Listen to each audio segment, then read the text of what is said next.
प्रिय श्रोता बंधु नमस्कार। अब मैं आपको अगले भाग में लेकर चल रहा हूँ।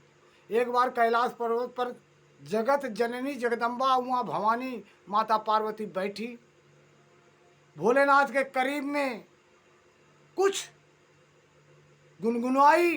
भोलेनाथ उनकी तरफ देखे और बोले, देवी कहना क्या चाहती हो? तभी देवी ने बड़े प्रेम पूर्वक से पूछा, हे महेश्वर, दुर्जय दुर्लभ एवं कुलसित कलिकाल में जब सारा संसार धर्म से विमुख हो जाएगा और पापमय अंधकार से आच्छादित हो जाएगा, बड़ और आश्रम संबंधी आचार नष्ट हो जाएंगे, धर्म संकट उपस्थित हो जाएगा, सबका अधिकार संदिग्ध अनिश्चित और विपरीत हो जाएगा। उस समय उपदेश की प्रणाली नष्ट हो जाएगी और गुरु शिष्य की परंपरा भी जाती रहेगी। ऐसी परिस्थिति में आपके भक्त किस उपाय से मुक्त हो सकते हैं? ये मेरे मन में विचार था। हे स्वामी, इसके बारे में हमें बताइए। तब महादेव जी आशुतोष और हृदयानी बोले, हे देवी, कलिकाल के मनुष्य मेरी परम मनोरथ पंचाक्षरी विद्या का आश्रय ले भक्ति से भावचित्त होकर संसार बंधन से मुक्त हो जाते हैं।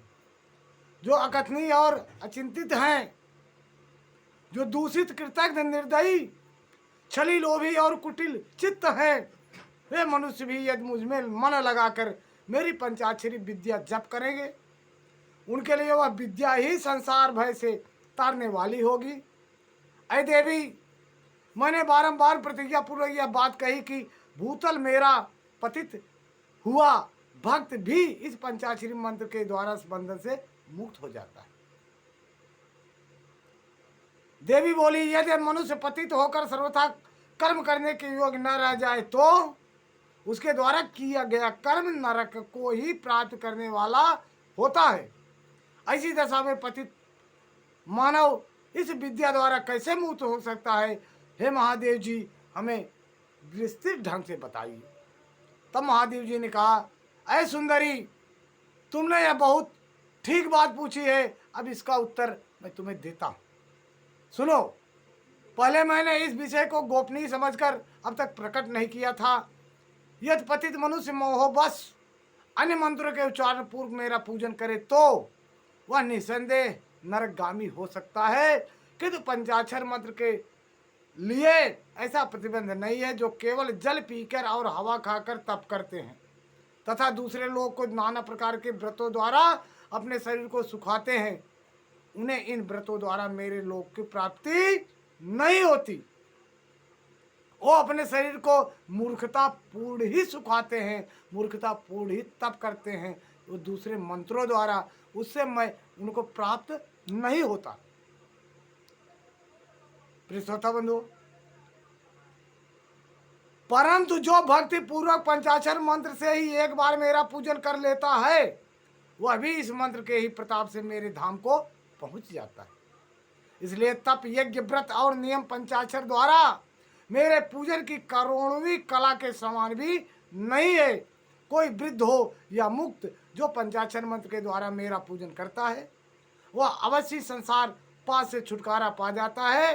देवी ईशान, आज 5 ब्रह्म जिनके अंग हैं, उस खटंचर या पंचाक्षर मंत्र के द्वारा जो भक्ति भाव से मेरा पूजन करता है, वह मुक्त हो जाता है। कोई पतित हो या अपतित, वह इस पंचाक्षर मंत्र के द्वारा मेरा पूजन करे।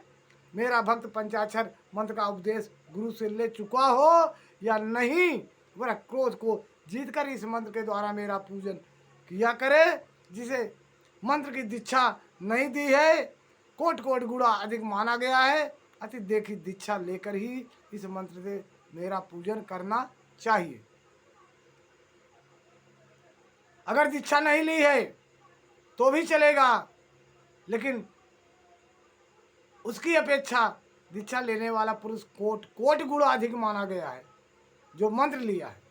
अतः देवी, दीक्षा लेकर ही इस मंत्र से मेरा पूजन करना चाहिए। जो इस मंत्र की दीक्षा लेकर मैत्री, मुद्रा, करुणा अपेक्षा आदि गुणों से युक्त और ब्रह्मचर्य पारायण हो भक्ति भाव से, वह मेरे पूजन को करता हो, वह मेरी समाप्ता प्राप्त कर लेता है। इस विषय में अधिक कहने से क्या लाभ?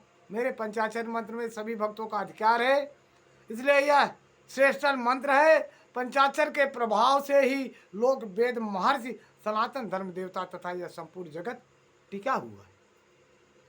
हे देवी, आप जो जानना चाहती हैं मैं बताता हूँ। प्रलय काल आने पर जब चराचर जगत नष्ट हो जाता है और सारा प्रपंच प्रकृति मिलकर वही तीन ही बार देखता है या समझता है या सोचता है, तो सारा प्रपंच जब छोड़ देता है तब प्रकृति में मिलकर वही लीन हो जाता है। तब मैं अकेला ही स्थित रहता हूँ, दूसरा कोई कहीं नहीं रहता। उस समय समस्त देवता और सात पंचाक्षर मंत्र में स्थित होते हैं, अतः मेरी शक्ति से पालित होने के कारण वे नष्ट नहीं होते। तदंतर मुझ में प्रकृति और पुरुष के भेद से युक्त सृष्टि होती है। तत्पश्चात त्रिगुणात्मक मूर्तियों का संहार करने वाला अवान्तर प्रलय होता है। उस प्रलय काल में भगवान नारायण देव मायामय शरीर का आश्रय ले जल के भीतर शेष सैया में शयन करते हैं। उनके नाभ से कमल में पंचमुख ब्रह्मा जी का जन्म होता है। ब्रह्मा जी तीनों लोकों को सृष्टि करना चाहते थे, किंतु कोई सहायक न होने से उन्हें नहीं कर पाते थे। वे उनके पहले अमित तेजस्वी 10 महर्षियों की सृष्टि की, जो उनके मानस पुत्र कहे गए हैं। उन पुत्रों के सिद्ध बढ़ाने के लिए पितामह ब्रह्मा ने मुझसे कहा, महादेव महेश्वर मेरे पुत्रों को शक्ति प्रदान कीजिए। उनसे इस प्रकार प्रार्थना करने के बाद 5 मुख धारण करके मैंने ब्रह्मा जी को प्रत्येक मुख से एक अक्षर के क्रम से 5 अक्षरों का उपदेश किया। लोग पितामह ब्रह्मा जी ने भी अपने इस अक्षर के द्वारा उन मानवों की यानी सब सृष्टियों की रचना की।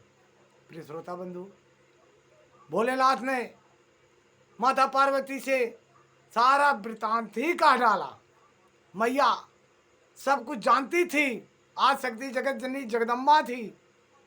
शिव और शक्ति एक हैं, उनको बताने की कोई बात नहीं, लेकिन यह पूछना, यह जनाना, वेद में लिखना और समाज को दिखाना ये बहुत ज़रूरी था। क्योंकि धर्म अगर वेद शास्त्र से नहीं सीखा जाएगा तो धर्म का नाश हो जाएगा, तो चारों तरफ अंधकार ही अंधकार हो जाएगा, प्रलय आ जाएगी, पाप छा जाएगा लोगों का और सारे प्राणी का, सारे सृष्टि का विनाश ही होगा। इसलिए अगली कथा मैं आपको अगले भाग में सुनाता हूँ। तब तक के लिए नमस्कार, नमः शिवाय, जय शिव गुरु।